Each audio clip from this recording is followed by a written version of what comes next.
Hoje vamos conversar sobre a questão que atinge muitos jovens e adolescentes: problemas emocionais. Término do namoro, problemas da escola, problemas com a família são capazes de afetar emocionalmente um jovem? Até que ponto sofrer por problemas do dia a dia é saudável? Qual o equilíbrio? A relação dos pais com os filhos pode influenciar a sua vida e a sua saúde emocional? Para estes questionamentos tão importantes, eu converso hoje com a psicóloga Carla Campos. Então não perca, o Mente Aberta de hoje começa agora.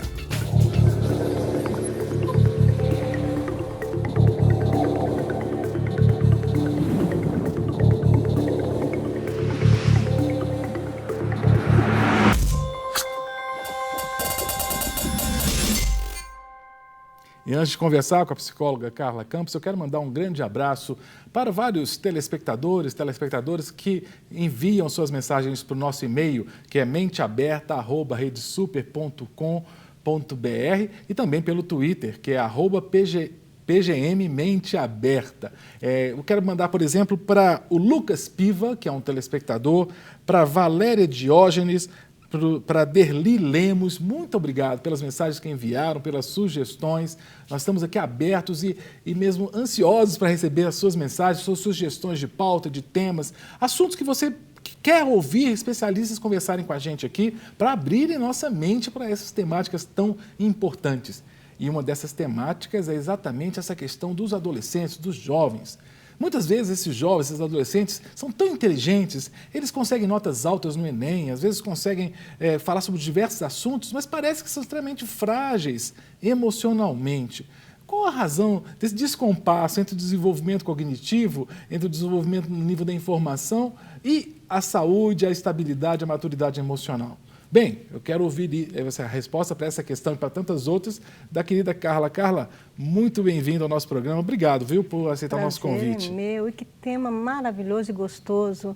E é bom para a gente esclarecer muita coisa para as pessoas que às vezes já têm uma informação formada, desde quando eu existo, eu sempre escutei assim. Isso. E nem sempre tudo que a gente sabe é para sempre. Uhum. E uma delas que evolui, que traz para a gente novidades é a ciência. Então, no adolescente, por exemplo, todo mundo fala a imensidão de hormônios que estão subtando, que faz o adolescente se sentir e perceber e ser desse jeito, não tem como mudar. E agora a ciência prova que não é só os hormônios. O cérebro também, ele passa por um processo de transformação importantíssimo na vida e no desenvolvimento do adolescente e do jovem. Então, dos 12, 13 anos para frente, toda uma revolução começa a acontecer e muitas coisas são alteradas. Esse adulto tem que saber disso. Seja quem? Pode ser o pai, pode ser a mãe, o professor, o tio, a tia, os parentes em volta.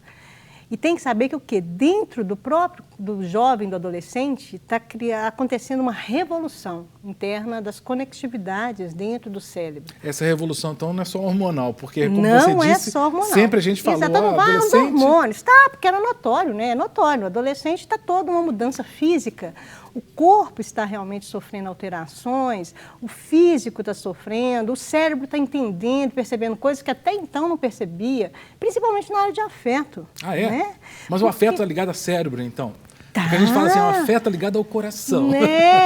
Aí, mas não engano, tudo isso está ligado no nosso kit chamado sistema límbico, que a gente chama do kit cerebral mesmo, que é a nossa base mesmo de armazenamento de todas as nossas emoções.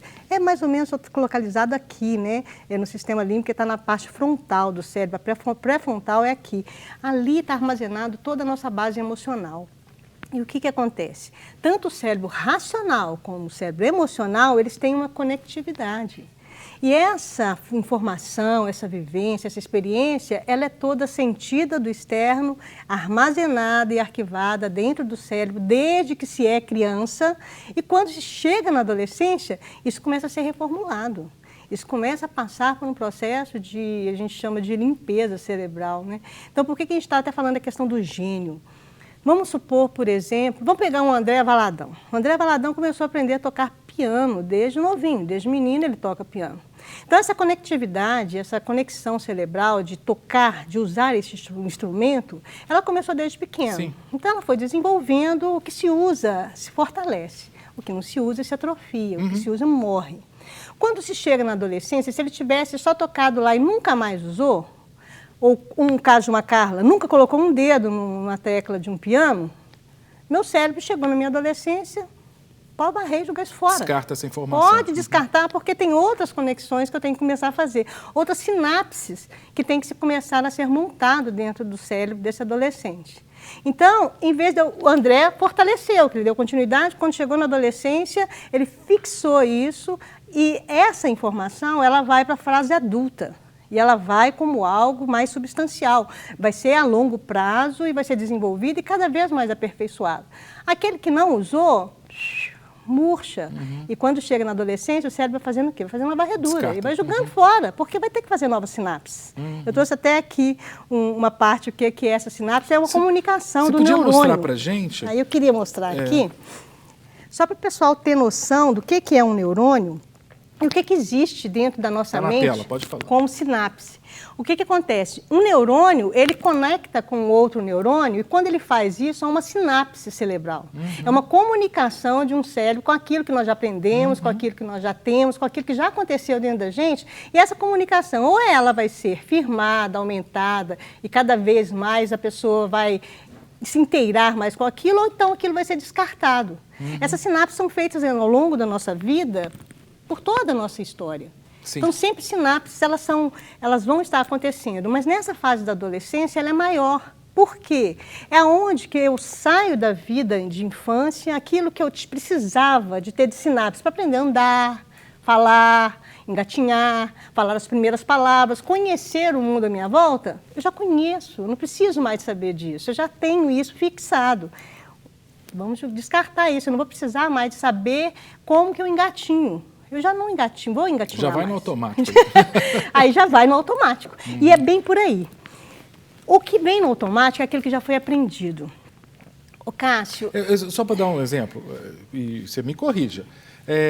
Aprender a dirigir é um negócio interessante. No começo a pessoa raciocina. Exatamente. Depois ela vai automatizou. no automático. Ela já entrou na memória Então, não de precisa longo ficar prazo. raciocinando. Não precisa mais, porque o próprio cérebro, o processo de repetição, por que na infância repete, faz de novo, faz para casa, e vai fazendo isso na adolescência, até a gente hoje eu, adulta, eu não paro de estudar.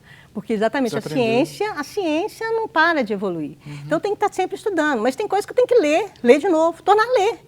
Para que o quê? Aquilo venha com uma nova informação e ela vai se enquadrar com as informações que eu já tenho e eu vou fazer dentro de mim uma nova conexão sináptica. Lembrei de Piaget agora, quando você falou da questão de informação nova. Piaget falava disso, né? Da questão dos esquemas de aprendizagem, né? Que você assimila uma informação nova e ela tem que ser acomodada, né? E passa por esse processo de equilibração. Bem interessante, é bem por aí mesmo. É bem por aí.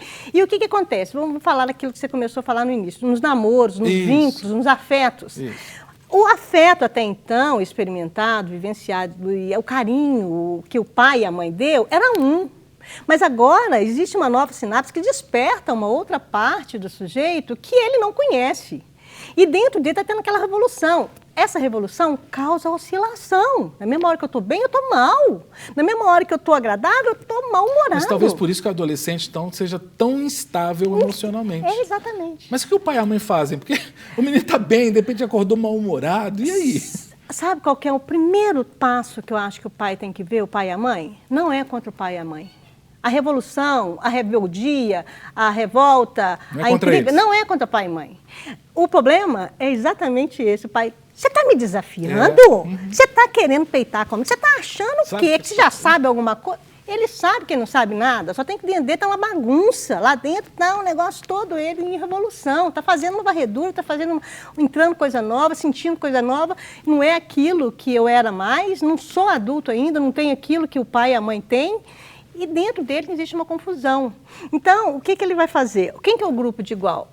É o da minha faixa etária. Ele vai se ligar, esse grupo também não sabe nada, está passando a mesma coisa que ele.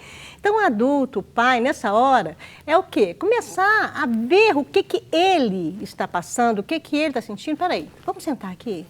Por isso que o diálogo sempre é a melhor fonte, né? O que você está sentindo? Às vezes, ele não sabe o que ele está sentindo. Às vezes, ele não sabe descrever os afetos. Então, a relação de afeto externa, agora, ela vem como regulador. Ela vem para ajudar a acomodar essa emoção, juntar essa emoção a algo que eu tenho como intelectualizado, porque às vezes ele sabe tudo de química, de física, de internet. Mas isso é um cérebro cognitivo. O cérebro cognitivo, que é inteligente, que é lógico, ele tem que se agregar a um cérebro de afetividade, a um cérebro de emoção. E essa sinapse ela tem que acontecer de forma coerente, mas eu não sei fazer sozinho. Agora, você está falando aí dos dois hemisférios cerebrais, né? O esquerdo e o direito, o esquerdo mais lógico, o direito mais emotivo, afetivo, mais... né? A pesquisa... Mas não é separado, não, tá? As pessoas pensam, é uma coisa lado... direita. Não, não é isso, não é isso. As duas são conexões que o tempo todo está fazendo ligações sinápticas, essas ligações são feitas. Não existe só o racional, não existe. As sinapses são constantes. A gente tem que tirar esses mitos. Porque a mulher ela é mais emotiva, ela pensa mais com o homem, mais... Não tem. Todo mundo pensa com os dois lados e o tempo todo eles estão interligados. Mas em cima disso que você falou, que eu queria comentar e perguntar para você. A mulher, parece que a mulher amadurece antes que o homem. Sim. Será que essa maturação que a adolescente tem antes do adolescente se dá exatamente porque essas sinapses entre esses dois hemisférios se torna mais rápida? Sim, ela consegue... inclusive esse vínculo de afeto por ela, ele é sentido, experimentado e especulado com mais intensidade. E o menino não. O menino é mais reservadão, mais fechadão, mais na dele, não fala muito, não esclarece muito aquilo que ele sente, que ele pensa. E a menina não. Mas então a questão é talvez até social, não somente orgânica, social, né? Social. A sociedade não favorece, né? O menino não chora. O homem não chora. Você não está entendendo, cala a boca, não fala sobre aquela dor que você está sentindo, o homem não tem dor, o homem tem que ser mais... Então você já vê uma cultura influenciando nisso aí. A própria questão de cores, né, vermelho, azul, cor-de-rosa, para a criança é uma loucura, porque para ela todas as cores são belas, todas as cores são cores. Agora, de repente, você não pode vestir um rosa porque você não é homem. Então, lá dentro, imagina que confusão que é choque, isso para quem que está construindo uma identidade, para quem está sentindo afetos e relacionamentos e dúvidas e perguntas e não tem ninguém para responder, que só recrimina e até mesmo, às vezes, expune. Mas por isso que para o adolescente, pensando no público cristão evangélico, que é grande parte do que nos assiste, mas mesmo de outros credos que tem sempre trabalho com adolescentes. Por isso que para os adolescentes, por exemplo, estar na igreja com um grupo da sua faixa etária é tão importante, né? Para estabelecer esses contatos. Né? Porque às vezes, exatamente neste local, é com esse grupo, é com essas pessoas que ele vai conseguir fazer uma conexão mais clara. Ele vai expor, ele vai citar, ele vai colocar o que ele está sentindo e vai ver que os outros sentem a mesma coisa. Poxa vida, então eu não sou um ET. Eu sou algo que eu sinto uma coisa estranha, e essa coisa estranha que eu não sei o nome, que eu não sei muito bem o que é, o outro também sente. Agora, o que o adulto faz? Você não tem consciência que você tem que ser responsável, que você tem que estudar. Homem. Aí, peraí, eu vou rebelar, eu vou gritar, fazer um monte de coisa aqui, porque, na realidade, eu estou passando um conflito dentro de mim, não tem ninguém que me entende. Carla, e é interessante porque... essa hipótese da rebeldia externa, da externação no sentido do grito, do bater boca, existe e é muito comum, né? Mas também talvez exista aquela outra da repressão do sentimento, da introversão. Porque tem adolescente também que esconde no quarto, não quer saber do mundo, né? Exatamente. E aí por quê? Tanto um lado como o outro. Por que está acontecendo isso? Quem vai saber responder? É só ele. Não tem jeito, Cássio, do pai e da mãe, dizer se eu sei o que está passando. Não sabe, porque se nem ele mesmo sabe o que está passando. E nós, na nossa época, os que nós éramos jovens e adolescentes, inclusive, não sabíamos muito bem o que está passando, porque às vezes não tinha essa orientação e esse carinho, esse afeto, essa pessoa do lado para chegar e entrar no seu mundo. É o contrário, né? Ele que tem que entrar no mundo do pai, da mãe, da sociedade. É o outro quem tem que entrar no meu mundo e tentar decifrar o que está passando. Mas por isso que eu penso, quem trabalha com adolescentes, os pastores de adolescentes, meus queridos, né? Tem um grupo de pastores de adolescentes, por exemplo, na cidade aqui, Belo Horizonte, onde é a sede da Rede Super, que eles têm, de várias igrejas evangélicas, eles se unem, tem um grupo muito legal, né? Pastor Bruno. E é um partigênio. Por isso que eu falo, todo mundo tem a parte gênio. E o que é a parte gênio? É aquela parte que uma pessoa consegue desenvolver e fazer de uma forma tão brilhante que mais ninguém consegue. Eu não consigo, você não consegue. Eu não dou conta de lidar com criança e adolescente. Meu público, ele é já da faixa de pré-adolescência, né? A adolescência já formada para adulto. Por quê? É um universo muito único. E o que a pessoa tem que fazer? A genialidade está dentro da individualidade de cada um. cada pessoa tem que desenvolver dentro dela essa parte gênio, essa parte inteligente que todo mundo tem. Talvez é lidar com um adolescente, talvez é tocar um piano, talvez seja mexer com um computador, talvez seja mexer com animal. Nós temos que deixar despertar isso em nós e desenvolver, porque isso aí começa desde lá de trás, né? Se eu tenho uma parte gênio que eu desenvolvo, na fase adulta eu vou ser o melhor naquilo, porque eu comecei desde pequenininho. Mas se a pessoa despertou para o agora, comece a desempenhar isso para que isso adquira, vamos dizer assim, de um fim proveitoso, tanto para a pessoa como para o mundo. E essa relação, ela tem que estar ligada ao afeto. A questão maior é que pessoas hoje ignoram essa junção. Gente, é muito importante. Não adianta genialidade sem equilíbrio emocional. Todo mundo tem afetividade, todo mundo tem relação emocional, todo mundo tem dentro dele um cérebro que é emocional e que precisa estar ligado. E essa relação com o outro, ela é fundamental, principalmente com o pai e a mãe. Porque na hora que realmente vem essa revolução neuronal, na hora que vem todas essas sinapses que estão passando por um processo de renovação, esse equilíbrio com o externo, ele é fundamental. Porque aí o pai vem com carinho, vem com acolhimento. Às vezes, olha, eu não estou dando conta de realmente entender, mas eu vou buscar uma ajuda. Vamos lá, nós dois juntos, para a gente ver alguém que talvez seja um especialista nisso. Pois é, e aí que eu queria voltar para a questão da religião, que eu acho bem interessante. Eu acho que nessa hora a religião ajuda a beça. Ajuda. Porque você pega um pastor de jovens, um pastor de adolescentes, uma missionária, uma pastora, que sabe chegar junto desse adolescente e ser uma escuta, né? Não, e agora vamos partir então para um outro contexto que para mim é fundamental. Quando eu fiz um mestrado em teologia, eu fiz um mestrado falando que o quê? O ser humano é um todo, corpo, alma e espírito, e o processo de conversão, minha tese de mestrado foi essa, o processo de conversão, o processo de transformação desse sujeito integral. Se eu passo por um processo de revolução nas minhas sinapses, numa adolescência, onde que o meu corpo e a minha alma estão em desajuste e em desequilíbrio, eu encontro no meu espírito o perfeito que é Cristo, que me ajuda a regular a minha identidade, quem eu sou, aonde eu estou, a quem eu pertenço. Essa pertença ela é fundamental. E às vezes uma pertença social, às vezes uma pertença somente com o grupo, ela é um pouco falha, ou machucada, ou ferida, ou cheia de históricos de desajustes aí. Vamos colocar na nossa cultura hoje. Sim. Vemos muita violência, Muito vemos bullying. muita agressão, vemos muitas coisas ruins na mídia, em todo lugar. Então, o que é a influência que essa pessoa está recebendo? É esse desajuste enquanto agressividade, enquanto violência. Se eu equilibro isso no espiritual, Jesus vem trazendo um outro contexto.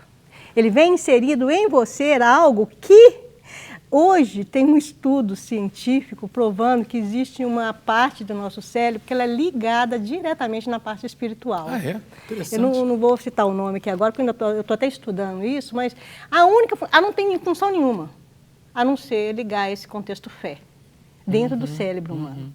É uma conexão Então, a cerebral. espiritualidade traz Ela equilíbrio. Traz equilíbrio e ajuste para o sistema neurológico. E aí que eu ia perguntar, então, harmonizar esse desenvolvimento cognitivo, porque os nossos adolescentes jovens, eles têm muito acesso à informação hoje. Tem, e sabem hoje, coisas sim, absurdas, né? E aí que está, e tomar muito cuidado para que esse jovem, esse adolescente, ele não comece a enxergar o mundo virtual como sendo real. Sim. Porque aí, como está tendo acesso a isso, está tudo a tempo e a hora, é dessa forma, eu tenho tudo no hoje, no agora, no instante, o mundo é assim. Se dentro dele ele está aprendendo que o mundo é diferente, por isso que eu acho que tem etapa para tudo. O celular, a informática, tem que ter um espaço, sim, mas não tem que ser o tempo todo. E tem uma fase para começar, eu acho que na infância não tem que ser colocado isso. A criança, quando na primeira infância, ela não tem que estar com o celular e com essa conexão com esse mundo de informatizado. Por quê? Ela tem que aprender motor ainda, ela tem que aprender equilíbrio com a fala, ela vai ter que equilibrar muita coisa no cérebro que é real, que é algo com esse mundo externo e não com o mundo virtual. Então, acho que tem tudo para todas as coisas, debaixo da terra tem seu tempo, Sim, né? sim. Então, é só a informática? É só esse mundo internauta que traz informações virtuais? Tá, legal, é bom, precisa, tem que ser necessário, mas não é só isso. Eu tenho que encontrar ajuste, eu tenho que encontrar equilíbrio, eu tenho que ajustar corpo, alma e espírito. E esse equilíbrio, isso. E esse equilíbrio? Então, a questão espiritual, a fé, a religião, para além de ter uma atividade, que muitos pais pensam assim, melhor que meu filho esteja na igreja do que esteja na balada. Para além do social, para além de estar num espaço físico protegido, tem uma dimensão, então, de catalisador desse equilíbrio entre o cognitivo e o afetivo, né? Exatamente, tem. E quanto mais isso é falado, percebido, sentido, experimentado num contexto real dessa proximidade com essa divindade, isso traz equilíbrio para o ser, porque na hora que vier as informações, que é aí que está. Nós já falamos outras vezes a questão do EMDR, de a gente trabalhar os bloqueios e o cérebro limitado em cima de contextos de traumas, de dores, de sofrimento. Na hora que vem... Peraí, você falou, já falamos outras vezes, mas tem gente que está ouvindo, a gente não sabe o que é. Explica É que nós falamos, inclusive... Rapidamente. EMDR é uma técnica que existe hoje para a gente fazer um equilíbrio dentro do cérebro através de estimulação bilateral para acionar registros, vivências, experiências traumatizantes do passado para que o meu cérebro de agora regule o meu cérebro de ontem. Então, esse cérebro de ontem ele pode ser regulado com coisas traumatizantes lá de trás para que a pessoa dê conta de equilibrar-se. Então, eu, Carla, agora, eu posso sair ali fora e alguém ter feito alguma coisa no meu carro, na mesma hora vir uma raiva, uma fúria, uma coisa descontrolada, e eu pego, peraí, eu tenho que me descontrolar com isso? Qual parte minha que está descontrolada? É a minha parte que é irada. Ah, então eu tenho uma parte irada minha? Tenho. Então, essa parte irada da Carla, ela tem que entrar em contato com a parte Carla adulta. E eu tenho que equilibrar a minha parte infantil, que às vezes briga e faz coisas insanas. Então, a gente fala, o que eu fiz? Quem que fez? Sou eu de agora ou sou eu de outro? Acho que temos para um outro programa, né?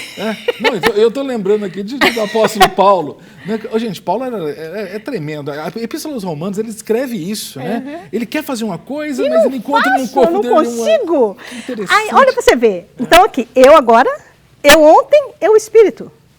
Aí o Espírito Santo vem... Carla, equilibre-se, ele fala, eu aciono, inclusive, essa nova identidade que eu tenho nele, ele me amadurece enquanto Carla adulta, e eu vou lá na Carla, que inclusive está me fazendo ter um acesso de raiva e de fúria, que às vezes... A velha Carla. Que desceu da cruz. Aí você volta para a cruz, aí você volta e se ajusta. Isso, para mim, é conversão diária de transformação de um sujeito imperfeito para se tornar o mais perfeito possível, parecido com quem? Com ele. Então, essa referência é Cristo. E mesmo adolescente, então, pode. Porque, às vezes, se pensar, adolescente, não que ele virar adulto, ele vai levar Deus a sério. Não é assim, não. Não, muito pelo contrário. Por isso, quando ele encontra e dá conta de ajustar, ninguém segura mais. O cara virou um agente secreto de Deus, secreto e aberto, né, para todo mundo, que é uma pessoa que não troca Jesus por nada, porque ela teve realmente uma experiência sináptica. É algo que aconteceu dentro dele, que ele encontrou equilíbrio. Ele regulou algo internamente que é de ordem fisiológica, neuroquímica, real, acontece no nosso cérebro, acontece no nosso corpo, e não necessariamente nas emoções. Não tem que ser necessariamente algo emocional. Nossa fé é um culto racional. Então, pode acontecer dentro de um contexto onde que a pessoa, inclusive, ela sente isso dentro da lógica, dentro da experiência, do contexto dela, ela sentia essa presença que regula, que equilibra, que traz tranquilidade, que traz paz. E isso, quanto mais cedo começar, melhor, né? Que aí o que? A pessoa vai conseguir... Olha para você ver que delícia. Se a gente pega Moisés, por exemplo, quando ele volta, que ele está fazendo com Deus aquilo... Ele nasceu com um propósito. Ele nasceu já com uma vocação de ser libertador. Isso. Mas Deus preparou ele num contexto do Egito, para ser uma pessoa egípcia. Depois ele vai ser pastor num outro lugar. Para quando ele tem esse encontro com Deus, ele começa a fazer essa junção. Poxa vida, eu sei o que agora eu quero fazer. Eu sei aonde eu quero chegar. Eu sei aonde eu quero levar esse povo para uma terra prometida. Ele sabia que ele estava para levar uma terra aqui. Todos nós temos nossa terra prometida. Todos nós temos algo para ser conquistado que Deus tem para nós aqui. Mas eu tenho que equilibrar quem eu sou, quem eu fui, aonde que eu estou, para onde que eu vou. Porque isso, ela passa pela totalidade do humano. O ser humano integral. Mas tem hora que as pessoas querem tacar coisas dentro da cabeça da pessoa. Você tem que fazer do meu jeito. Não é assim. É com carinho, é com afeição, é com diálogo, é vendo, enxergando o outro no tempo, na hora e da forma dele. Quando o pai, a mãe, o professor, o líder, alguém da igreja, alguém que está perto, dá conta de enxergar esse jovem e ver quem ele é, ele vai começar a realmente ter um apoio, ter um amparo, ele precisa disso. Eu acho que os pastores de adolescentes, dos rapazes e das moças, eles têm que ter uma aproximação com muita sabedoria, porque não adianta ficar com ordem, não pode isso, não pode aquilo, né? E tem que ser dessa forma, tem que ser. exatamente qual que é a forma, o que você está pensando. E o adolescente querer... devolve para ele. E eu querer entender, exatamente, o adolescente querer entender não é necessariamente rebeldia, né, cara? Não. Porque muitas vezes o adolescente fala assim, mas me explica. E o pastor, muitas vezes, às vezes o pai, o pastor, o professor fica ofendido. Ah, mas é porque sim.